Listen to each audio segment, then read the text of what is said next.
So after making my last video on what a recession is, it got really strong interest because of the current volatile economic environment, and I've decided to make a couple more videos to help you navigate this part of the market cycle. In this video, I'll be talking about what to do in a recession.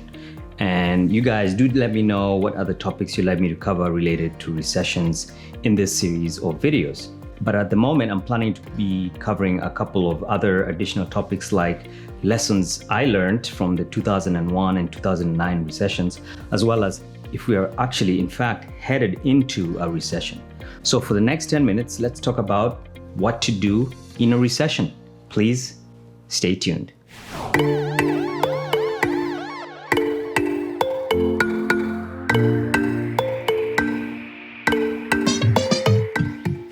Hey guys, welcome back. It's Phil from Build My ROI, where we empower you with the mindset and financial skills that you need to build and grow your wealth. If you're new here, make sure you click that subscribe button below and like and share this video if you find value in our content. Let's dive in. So here's what we know as of June 2022. Inflation is now at a 40-year high of 8.6%. The Fed has raised interest rates by 75 basis points. Market volatility remains strong, and the chances of a recession are now pegged at about 50-50. And essentially, that's the backdrop of the current economic environment. So in this video, we'll be answering the question of what to do in a recession. And we'll be breaking this down from two perspectives. First, providing a checklist of how to invest in a recessionary environment. And secondly, how to prepare from a personal finance perspective. Here we go. First, here's your investing checklist of 5 things to help you prepare.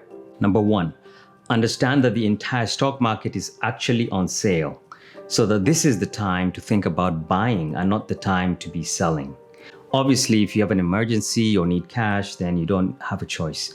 However, if that's not the case, stay invested. As tempting as it might be to sell out, basically stay invested. The S&P is at a P multiple of roughly about 18 times, which means it's close to fair value on a historical basis.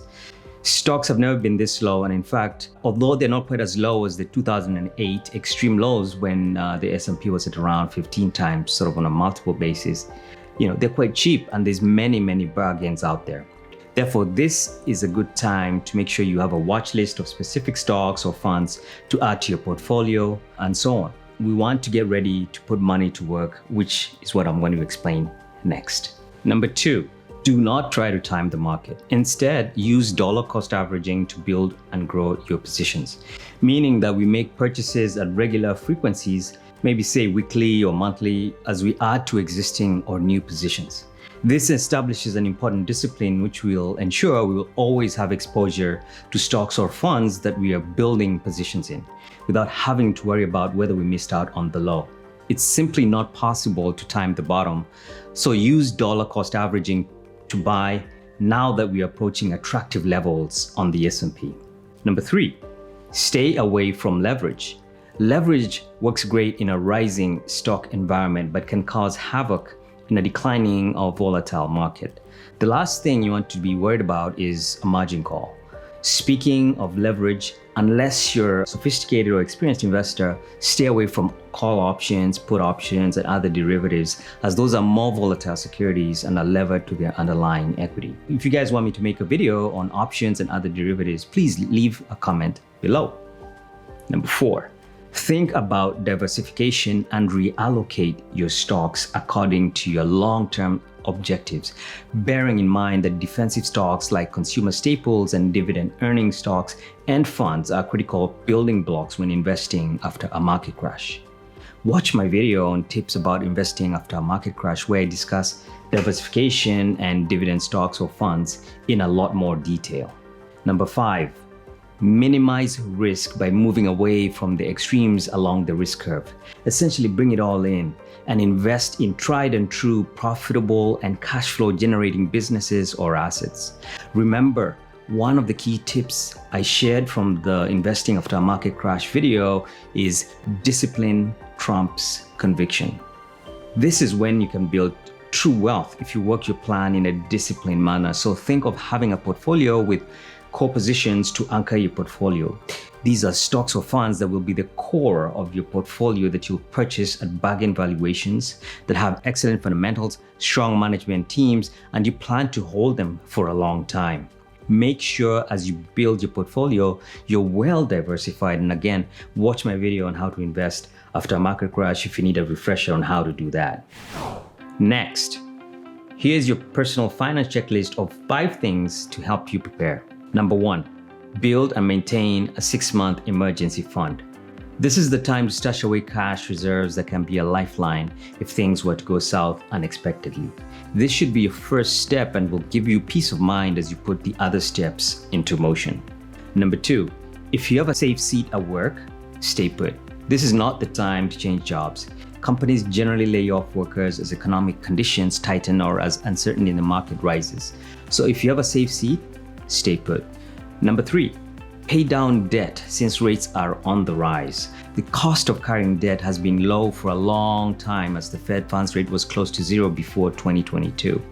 Now that the Fed is raising rates, expect any credit you have to cost more in the form of higher interest payments. It's therefore prudent to prioritize minimizing debt or paying down debt as quickly and as much of it as you can. This applies to car loans, credit cards, student loans, and any other form of debt that carries variable rates. Number 4, revisit your budget and be intentional with spending and saving.